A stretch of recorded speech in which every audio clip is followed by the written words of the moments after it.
असा खमंग झुणका जर तुम्हाला खायचा असेल तर व्हिडिओ शेवटपर्यंत नक्की बघा। काय करायचं आहे, एका कढईमध्ये तेल गरम करून घ्यायचं आहे, त्यात राई टाकायची आहे। राई छान तडतडली की त्यात जिरे आणि हिंग टाकायचे आहे।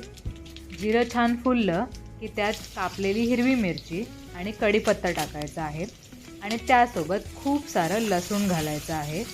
हे सर्व छानरित्या परतून घ्यायचं आहे आणि मग त्यातच आपण कापलेला कांदा घालणार आहोत।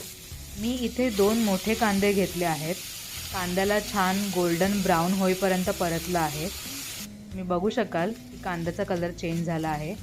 मग त्यातच आपण कापलेला टोमॅटो घालणार आहोत।